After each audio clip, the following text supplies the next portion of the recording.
Welcome back to the Real Estate Rockstars podcast. Today's guest is the most recognized face and voice in real estate video, none other than Glennda Baker. Out of Atlanta, Georgia, she is the team leader of the Diamond Squad, which is an all-female real estate team. Glennda is 57 years old and crushing it as a social media influencer on TikTok, Instagram, Facebook, while also being a well-respected thought leader throughout our industry.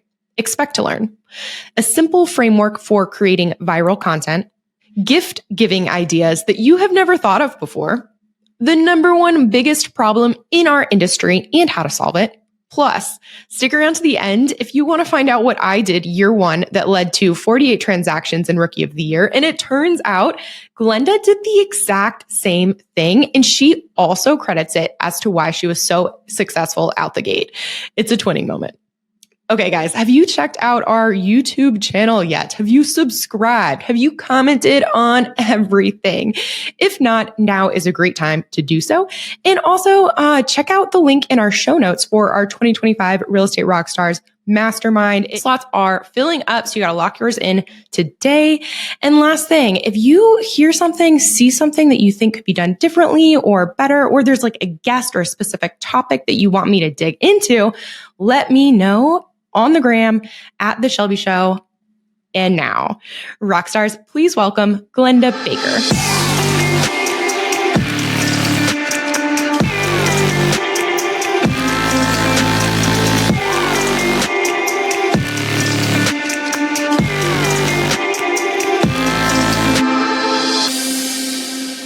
Glennda, if you were starting over today, what would you do? Well, I'll tell you, I would definitely put myself out on social media. That's something that I wish I had done even before I did it. But if I was starting as a new agent today, I would get to know everything I could about real estate in my area. And then I would take that knowledge to video, because nothing accelerates credibility faster than proof. And you have the ability to control the narrative for your community. If you're not doing that from day one, you're letting somebody else do it. But you gotta have the chops to back that up. So make a triangle. Here's where you live. Here's where you work. Here's where you spend the most time. Know everything about real estate in that triangle. And if you do, when somebody asks you about real estate, you'll be able to speak intelligently. Okay, tips or advice on how to get to know everything within that triangle. Don't just depend on the MLS sheet. Pick up the phone, call the listing agent and say, "Hey, Susie, this is Glennda. I was calling about your listing on 123 Banana Street. What can you tell me that's not in MLS? Where are your people going? Why did they buy it? What's the best thing about it? Can you give me 5 things that they love about it?" And then that way you can take copious notes about 123 Banana Street. And then when you go to the PTA meeting or you're playing tennis at in the neighborhood, and somebody says, "Oh, you're in real estate." "Yes, I am in real estate." "Do you know that house 123 Banana Street?" You can actually tell them something that they won't find on Zillow, that they won't find from another agent, because you took the time to pick up the phone and call the agent. Okay, perfect. So putting in the legwork up front to really dig in and find things deeper than surface level, which gives you stuff to have authentic conversations with people when given the opportunity. So essentially prepare. And then when those moments present themselves to you, you have something of value to say. And question with that. So your advice too is you're digging in and you're getting to know these things, and then you are directly sharing that on social media. But I know that's like intimidating and scary and for so many reasons. And you are a freaking rock star on anything video. So what advice do you have for someone who's getting started on socials today? Start on live video with a series from your car. So is it talks from the Tesla? Is it tips from the Tahoe? Is it real estate from the Rover? Pick a series that you can do in your car. If it's, minutes from the Mercedes or whatever, what you want to do is you want to come to people in real life, in real time about real estate. And if you do it live, it doesn't give you the opportunity to hold it up. Oh yeah, I don't like my hair. Oh, I look fat today. I don't sound good. No, I'm not going to do that. I'm not going to do video today. If you just do it live, it takes all of that out. And it also creates like this little series. Like mine is posts from the Porsche. Like it's a little series that your audience, your viewers will watch, and it'll spread. And when I'm talking about, am I just talking about anything and everything real estate related? Am I like sharing a day in the life? Like basically, what should I be talking about in my series? What would you tell your best friend about real estate? What would you tell your best client about real estate? And what would you tell your therapist about real estate? Those are 3 buckets that if you literally just use those 3 buckets, and then when you're making the videos, you think about, I want to inform people, I want to inspire people, and I want to impact people. That will give you the framework to really put together a great video series and to give you some confidence on video. When did you get started on video? Oh, my stars and stripes. Okay, just sit down. So I did my first live video and I called it Glennda Live. And it was in 2016 and I was sweaty because I was in my office and I was having a 50 flash, I'm sure. And you could see I was so like sweaty in this video. And I had on this dress and it had this paisley print, and the paisley was pink over my boobs. They looked like cow udders. It was so bad. I look back at that video today and I'm just like, oh girl. Oh, honey, bless your heart. But I started in 2016 with that. And then I got whacked out with an inspector and jumped on Facebook Live in 2017 and said, you won't believe what this inspector said. If you hire an inspector and they say this, you should get a different inspector. And one of my friends said, you should call this Post from the Porsche. And so I started doing these little lives, posts from the Porsche. But it was in 2020 when I went to a conference. I saw my friend Zachary Faust, his Loft Real Estate. Zachary Faust had done a video about his client that bought a car between contract and closing, and it got him declined for the loan. And he had 43,000 views on that video. And I remember looking at my friend Sergio and saying, if that guy can do video, I can do video. And I came back to Atlanta and started a TikTok channel. But that was in February of 2020. And I didn't post my first video until October 7th. Okay, so you've done all of this growth from essentially October of 2020 until now. Can you talk us through, because if someone went online and just stalks you now, they are like, well, she's so far ahead. That's so out of reach that like, it's, I don't know, possibly discouraging to them. So could you talk through like the timeline of your traction in socials? So October 7th, I had 122 followers, and I started posting on Tuesday and Thursday. And by January 1st of 2021, I had 100,000 followers. Yeah. And, damn, that's crazy. And so think about that. That's really like November, December, like that's like literally 90 days. And I hadn't even had a video at that point in time, go viral, as they say. I'd had a couple of videos that had reached like 100,000 views, but not anything that had gotten into the millions. And then I posted a video about the total cost to own. Do you understand that your mortgage payment is not everything that you pay when you buy a house? I talked about buying the least expensive house in the most expensive neighborhood. And then I did a video about Evander Holyfield, and that here he made all this money and he had this beautiful home, but his landscaping budget or his landscaping bill was $1 million a year. And that the cost to sustain the house, he couldn't keep it. And so he lost that house. And it was those 3 videos, and those 3 videos hit like January, February, March. And then I did one about Jay-Z wearing that he used to wear a lot of jewelry. Now he wears none. And it was really those 4 videos back to back to back that got over 1 million views that really turned up the volume.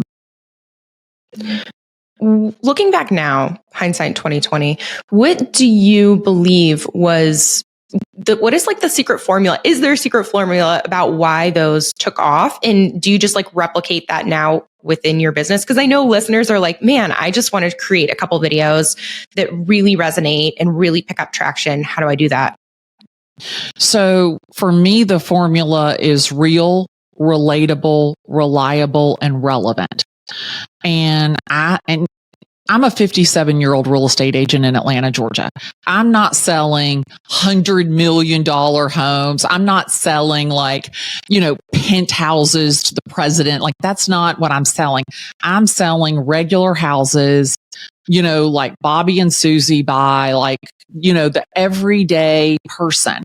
And I think that just being so honest about, number one, about the real estate process. And number 2, really being transparent about the struggles that I had, the mistakes that I made as a real estate agent, the mistakes that I made when, I didn't have good credit. I had filed bankruptcy. I had gotten divorced. I couldn't buy a house. I was afraid to tell anybody that because I was ashamed and embarrassed. And because I wouldn't tell anybody, nobody was helping me get my credit better. And so I think that just sharing those types of stories with my audience, they were like, oh, wait a minute, she's just like us. So whether it was Bobby and Susie and the average Joe buyer or seller, they were like, oh, she's just like us. We relate to her. If it was an agent that, had pissed all of their money away, they were like, oh, wait a minute, she's made those mistakes too. And I think that really was what kind of attracted the audience to me. Yeah, I love what you said in the beginning about what would you tell your therapist was like one of the things. And I was like, I've never heard that before. And it makes sense about why people would want to watch and continue watching, because it is so raw, real, and vulnerable. Like, even listening to you saying I wasn't sharing about my bankruptcy and divorce and all those things, just imagining it, sharing that, that's scary. And it's really cool that you were able to put yourself out there. And I know, that makes sense about why people resonated with that. And I'm curious, so your business now, what % comes from social media, and what was your marketing strategy before picking up video? So about 30% of my business comes from, it's triggered by social media. And that means that a buyer or seller or an investor saw me on social media. They did not know me prior to, and they picked up the phone and called me and did business with me. It also includes agents all over the world that have no idea who I am. They've never met me, but they follow me on social media and they've sent agent to agent referrals. About 30% of my business comes directly from social media. And you've got to keep in mind, I didn't post but 2 videos a week for the first 90 days. Because I was only able to make 8 or 12 videos the one time that I sat down and shot videos. So I only had a certain amount. So I was posting 2 or 3 times a week. So it's not that you have to do it every single day, but you do have to do it consistently. And the formula is to tell them what we think that buyers and sellers know everything that we do. And that's not the case.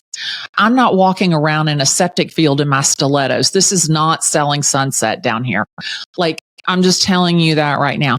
And you owe it to your buyer, your seller, to tell them what really happens in real estate. That's what they want to see. Do you ever struggle with I've already said this before. I've already created this before, because that's something that I hear frequently where it's like, I've already put out this information and it feels weird and repetitive to continue telling the same story. Do you ever struggle with that? No, I don't struggle with it, because just because 1,000 people saw it when I posted it back in October, it could be a completely different 1,000 people that see it today. And that's what I want agents to really understand is you owe it to your audience. You owe it to the people that you do business with. You owe it to your community to tell the truth about real estate, to show where the value in a real estate agent is. So I really want to make sure that agents, it's not about virality and vanity. I don't need to see you standing by the rented Maybach. That is not going to help you buy or sell a house. What will help you is showing a buyer the pitfalls of buying a fixer-upper, or showing a seller how they could get more money if they would just invest a little bit in updating the light fixtures, those kinds of things. Okay. So 30% of your business was triggered by socials, and based on what you said, buyers, sellers, investors, people who saw you on socials who you didn't know, or referrals, came in as essentially cold. They don't know you. They're just pure leads. Where's the other percentage? Are they nurture off socials, or are you actually doing a different marketing strategy? Past client sphere of influence is huge for me. And I do a lot of agent to agent referrals, but I have a very robust sphere of influence, gifting program. In fact, that was probably the thing that I was known for before all of this video stuff was, giving people cupcakes for their birthday and anniversary gifts and picture frames and baby blankets. And so the majority of my business is SOI and past client. I love that. And are you still doing the gifting? Are cupcakes, the anniversary gifts, absolutely. Baby yeah, you're a gift girl. All day, every day, and twice on Sunday. So this is the thing is that, it is not stalking your clients on social media. When they post something, when somebody posts that Timmy graduated from kindergarten, when somebody posts it was their anniversary, when somebody posts it was their birthday, trust me, they want you to know that. They want you to know that. And you acknowledging that surprise and delight moves you from service provider into relationship with your clients. And today, more than ever, you need to be in relationship with your clients, because as a service provider, you are worthless. You can be replaced. And actually, that's probably a really good segue to go into about how real estate agents maybe today are able to show and demonstrate their value, not just be a vendor, but also be a valuable contributor to the transaction. And you mentioned before we hit record, control the narrative. So what are your thoughts on that? So today, your video can be used to show your value and make you visible. And that's really where I want agents to focus when they're doing video is what is the value that you're bringing to the transaction? If I see one more video or one more post that says, I sold 123 Banana Street in 4 hours for $400,000 over the list price with 40 different offers, I'm literally going to reach through my laptop and rip somebody's lungs out. You have zero value if that is what you are putting out there. What you need to be talking about is, how did you negotiate 40 offers? How do you go through 40 offers? How do you advise a client with 40 different offers? How did you help that client get that house ready? Where is that client going? Bobby and Susie, their kids graduated from high school. They're right sizing. They don't need that 5-bedroom house with a basement anymore. They're now right sizing to something that they can live out the rest of their days. Talk about how you helped Bobby and Susie get from point A to point B. It's not about you. That's what people don't understand when they're making videos is they're like, look at me, look at me, look at me. I'm so wonderful. I've done this. I'm number one. Nobody wants to hear that. They want, and you can't say just listed. That's once upon a time. You can't say just sold. That's the end. Where is the story in the middle of the just listed and the just sold? That is where your value in video can be amazing. Yeah, so much. That's such a repetitive, it's a theme that I've been hearing more and more from people who are crushing it. It's like, it's not about just posting to post. It's totally the art of storytelling. Like, what is the problem? How did you guys overcome it together? What is the solution? And sharing that journey is what is so compelling as well. Right. And it's what's relatable.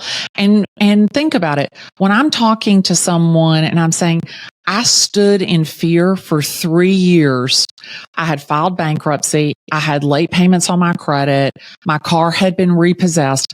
And rather than going to a lender and saying, what are the first steps that I can take to get my credit better, to improve my credit, to repair my credit, I stood 3 years paralyzed by embarrassment and shame. And that is what people want to understand is how can you help them and how are you like them? Not you're some, fancy real estate lady driving a Porsche and, you sold a $5 million house. Who gives a shit about that? Nobody cares about that. They want to know how I helped the buyer or the seller achieve their real estate goals. So now is the art of storytelling like really natural to you? Like, I'm curious about what your storytelling, your video process looks like now. We know in the beginning it was 2 times a week, but what does it look like now? So, well, obviously I don't have any problem talking. I mean, I love to talk and I have always told my life by story. Like, I don't know if it's me and I like to be able to imagine it and take myself back to that moment. But the story of someone's life is so much more compelling than you going in and you giving facts. But you've got to hit the points in the story that are really important. So a lot of times when I'm distracted, I'll miss it. I'll miss the mark. You've got to have that hook. What was the problem or what was the solution? How did I help Bobby and Susie go from their 5-bedroom house in the suburbs to the penthouse apartment in downtown Atlanta? And why did they go there? And every time I have an idea, I have a little thing on my phone and it says video ideas and it's a Google Doc. There we go. It's a Google Doc. It's literally that simple. So when I have an idea, I just write it down right there. What was the inspiration for that idea? And then what do I want to say about it? So I put my whole little caption and summary right there. I push submit. It goes into my Google Sheet. I open up my laptop and I record the videos. And you don't have to have a production team. You literally can record them from your phone. I almost prefer my posts from the Porsche just because it's in the moment. It's in real time. I'm not having to wait 30 days to get it back. So don't let production quality or sound quality or any of that. Speak from your heart and be real with your audience and they will embrace you. You mentioned a production team. So listeners, they're like, yes, I'm going to do the post from the Porsche. I'm going to let it fly, go live. But also if I do want to go towards more of an edited route with a production team, like what does your behind the scenes look like? Yeah. So I shoot video content 1 day a month. I typically shoot 30 to 50 videos in a span of about 4 hours. And then I have those all in my video bank and I just post them. I try to post every single day. And for you, what is the hardest part? Is there a hard part in this? Still, even for me, the hardest part is, do I look stupid on the video? Like, I messed up the word? Like, Glennda, how did you mess up that word? Or I stuttered, or like today, my hair's a little bit flat. I mean, the same thing that everybody struggles with, that is my struggle. But if you put it in your calendar when you're going to post and you bank content when you feel like making content, then if you will do those two things, that will get you 90% of the way. Mm. And I do like how you touched on the fact that you absolutely still do gifts, because I do think that there are, probably imaginings of your life and, it must be so easy, business falling out of the sky. But you mentioned 30% of your business comes from your social media, but you are still putting in the activities to maintain the relationships with your spheres and gift and stay in touch and be really purposeful with your relationships. So I think that is a really valuable takeaway as well. Yeah, being intentional. And this is the thing. So, and I have like a suite of gifts. So we do cupcakes, we do baby blankets, we do picture frames, and then we do like Tiffany glasses and bottles of wine. And just let me go ahead and tell you, if it has your name on it, it's not a gift, it's marketing. So Bobby and Susie have a baby. They say, "Welcome to the world, Mateo." We have a boy blanket. We have Mateo embroidered on it, and then we hand drop it. If they post a picture, a family photo, I'm telling you, listen to me now. This weekend is going to be the absolute best weekend to get photos, because everybody will post an Easter photo. They'll look nice. They'll be at church. Nobody's crying. Grab that photo and frame it. You can get a beautiful picture frame at Hobby Lobby or Z Gallery or TJ Maxx and print it, and then have it framed and drop that off. Do you know people do not print photos anymore? So when you drop off a framed photo, where are they going to put it? On the mantle? What are they going to look at every single day? Who are they going to think about? You are moving from service provider into relationship. Every time that baby holds that blanket, they're going to say, "Our great real estate agent Glennda gave us this blanket." And so that's where you want to be. Now, I give food. My name is Glennda Baker. I like baked goods. Now, John Rulin, the author of Giftology, he does not think you should give food. And I had a disagreement with him about this on his podcast. And my thing is, and I think I'm very valid, and I even think I brought him around to my way of thinking, and that is the first thing that your mother tells you is don't take food from a stranger. Once somebody accepts food from you, you are no longer a stranger. If that food tastes good, they associate you with that.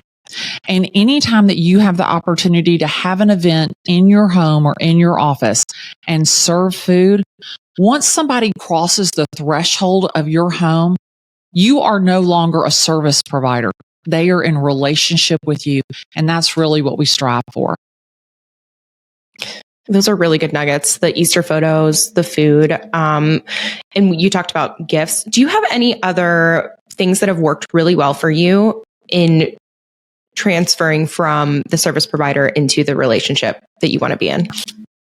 So anything that you can do to keep yourself present in the house with the house. So we do a home Bible, and that home Bible has all of the documents from contract to closing. It has all of their closing documents, but also we encourage them, any improvements that they do, any money that they spend on their house, that they put it in that notebook. We also send them a digital part of that notebook to start it. So they have it digitized, and then they have it a hard copy, and it's done newest to oldest. So they just put it in there. And then that way it really helps them keep track. All of their records are in one place. And on the front of it, it has a picture of their home when they bought it, and it has that it's from us. So it's something that really sticks, and we'll see people pull it out when we go on a listing appointment of a house that we sold them. So it's so cool to see that. I'm like, you are totally setting yourself up in the long run for when you come back to list that home. It's like, here's everything that you would want to need to know. It's like, awesome. So Yeah, I'm telling you, it is absolutely one of the best things that we do. And think about it. If you're going to sell your house and you have either forgotten about your real estate agent, you've never reached out to your real estate agent, think about it. When you pull that book out, what the first thing you're going to think about is, oh, Glennda Baker, that great real estate agent. We got to call her back. And all my contact info is right there. So good. Anything else? I don't want to skip over these nuggets. Like, do you have any other little gems like that? Well, I'll tell you, if you're living in a community, so you live in Cottonwood Estates, if you're not making your home central to activities in the neighborhood. So I'll give you this is something that I learned from my good friend in Canada, Taylor, is that he has the Halloween house. So he has a margarita machine, he has a hot chocolate station, and he has this huge, spider thing in front of his house. And it's like the spider that everybody takes a picture in front of and posts on Instagram. And, he has a drawing for that. And the thing about it is that people only think about him in that neighborhood. Even though there's 5 other real estate agents that live in the neighborhood, nobody is making their home or that community central like he is. If you're doing a 4th of July parade, anything that you can have at your home or in your community, always, always, always, that is huge. So good. Okay, Glennda, before we hit record, you were talking a little bit about your passion for women in real estate. So could you tell us a little bit about your team and maybe where that passion came from? Well, I have an all-female team here in Atlanta called the Diamond Squad. And, Elizabeth has been with me 23 years. So it's me, Elizabeth, Congrats. Eveline, and my daughter, Victoria. And Eveline and Elizabeth have been with me 7 years. So we work really, truly as a team.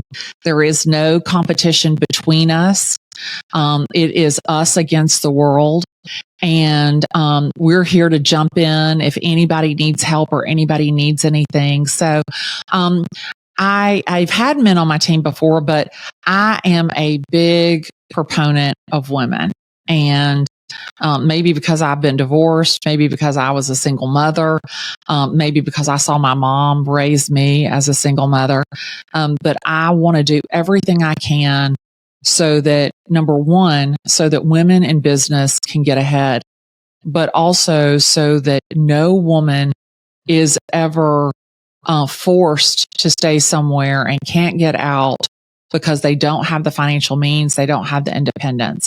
So anything that I can do to help women really gain that independence and have the ability to stand on their own, that's so dear to my heart. And what are you working on now? You have so much, like, you've been in the industry for years, you're crushing it on video, you're helping women. What does the near target future hold for you? Well, lots of things. I'm interviewing, for a television show on Monday and, doing some different things I have Glitter and Gay, my podcast with Tyler Whitman, that we release every Tuesday. And it's a little bit about real estate, but mostly about real life.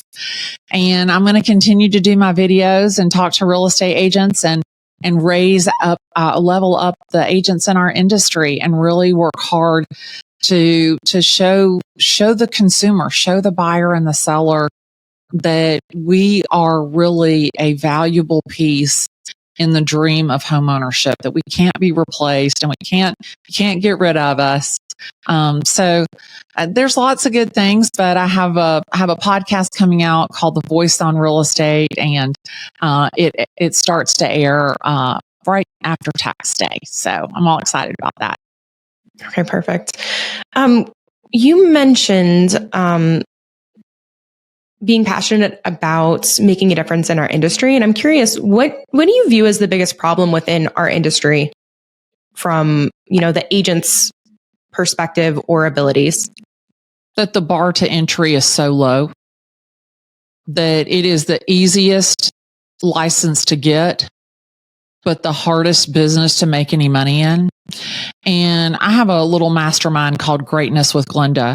And it's a small group of agents, and we brainstorm about how we can get better, because that is the worst real estate agents are highly overpaid, and the best real estate agents are highly undervalued. And what's so crazy to me is that the person who is not good at all, whether they've been in it 3 days or 3 years or 30 years, the people that suck get paid the same amount as I get paid. That's what blows my mind. The rookie does not get paid the same amount as LeBron. That's the thing that kills me. So I really, really, really want to see our industry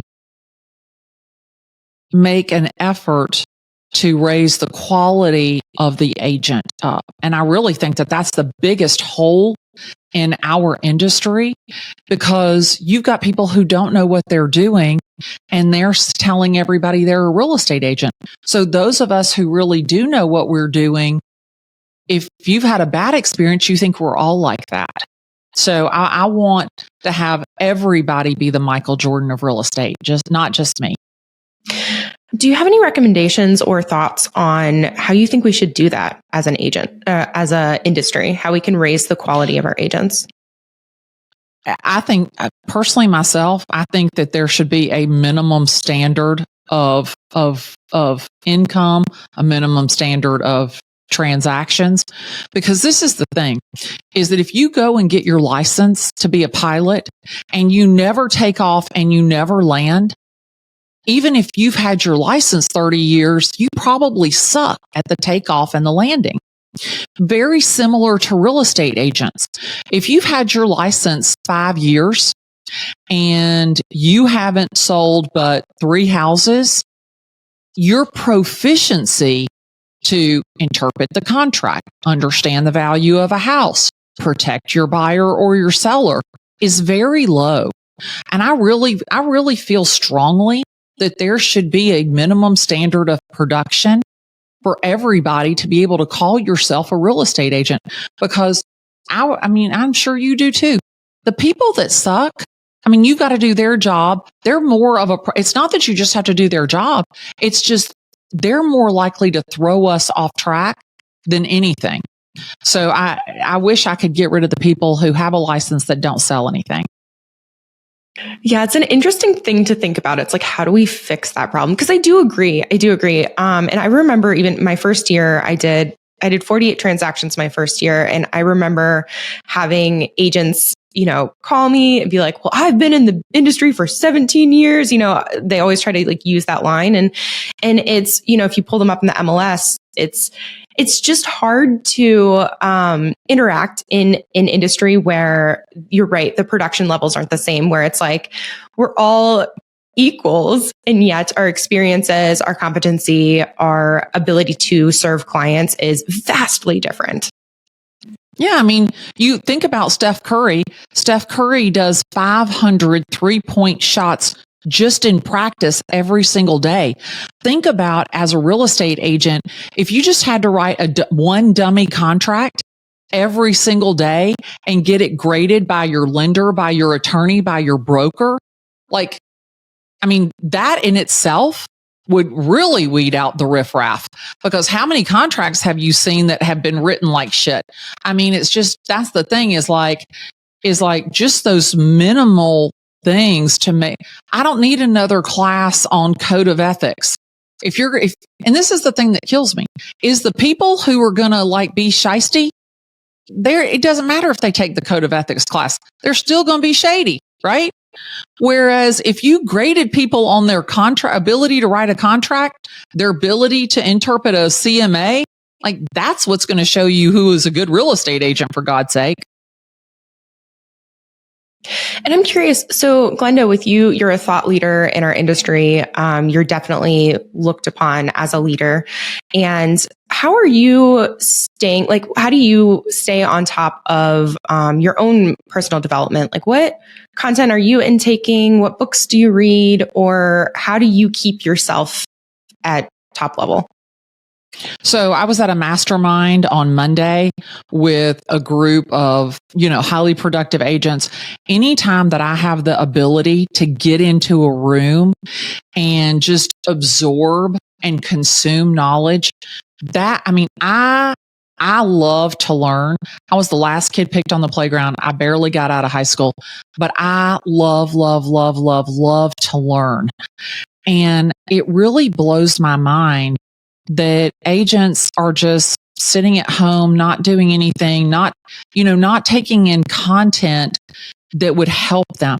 I sit down with my lender, I sit down with my attorney, I sit down with my broker and ask them, what are you seeing? What are the biggest problems? And those are the things that I want to know. People talk about, why would you go into the office? Because, nobody's doing any business. They're just talking around the water cooler.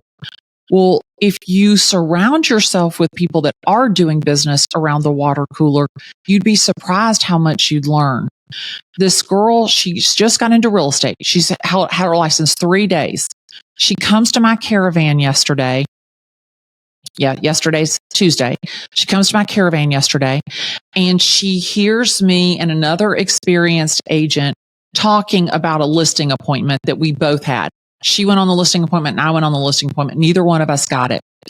That girl said, I learned more in the last 30 minutes than I learned in my entire real estate class. And that is where the agents that are experienced, like you did 48 transactions. You took off and landed a lot of times for somebody who was their first year in business. You probably could teach anybody how to sell real estate properly because you've done it so much and you didn't need to do it for 30 years. Oh, honey, I've been doing this 30 years. Now that little offer you sent over, Jesus Christ, please shut up. That's the thing is the more you do it, the more proficient you are at it. And that's what I want to see is us all share because that's where I'm going. I'm going around the people that I go to conferences. I get in rooms with brokers from other companies. Do not stick to your own brokerage. Go to masterminds with brokers and agents from all companies because everybody's doing it different and you could learn how to do it better. And that's why I think that you should just open yourself up to high production and high producing people. Yeah, I love that. To loop it back to, 48 your first year, a lot of people are like, how did you do that? And one of the things that was most impactful to me was I was at Keller Williams at the time. I went to one class and it was just slow paced and I felt like I didn't get everything that I needed. Like it wasn't real time data. It was like from a book, it felt like. And so after that class, I went to the CEO of the Keller Williams office I was at and I was like, can you pull like the production list? Who are the top performers in this firm?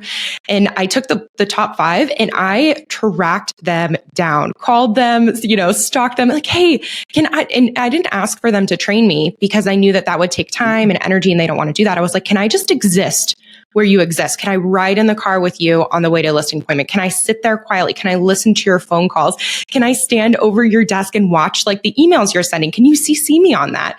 And it's those literally the first 30 days, I learned so much more just by doing exactly what you said, like finding the people who are doing it and absorbing. And then after you've absorbed that, I absorbed their years of lessons learned each.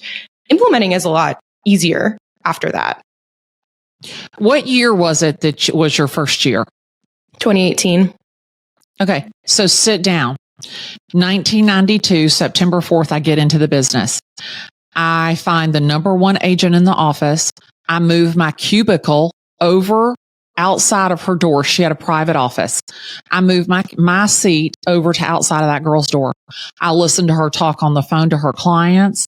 She needs a coffee. She needs a sign put up. She needed a lockbox. She needed flyers taken to her listing. I did every bit of grunt work. I listened to that girl talk for 3 months. And I will tell you right now, that was the biggest education I ever got in real estate because this is not brain surgery. You do not need to learn how to reinvent the wheel. Like find the people that are doing it the best at the level that you want and people that you can see yourself being that person, because that right there, absolutely the best advice. And it didn't change from 1992 to 2018. The same exact strategy. Dude, and it works. I'll tell you. Yeah, worked all day long. Oh my gosh. Okay, Glennda, we talked about a lot. What did we not hit on that you want to share with our listeners? I would probably say now more than ever, you're going to have to understand how to communicate your value as a real estate agent. And it is not from pulling houses on the MLS. Your buyer has access to what comes on the market. Your seller knows how much 123 Banana Street sold for. It's not just the consumption of data, but it's the interpretation of the data and understanding why that house sold for more than this house. Why did house A sell for more than house B when they're just alike?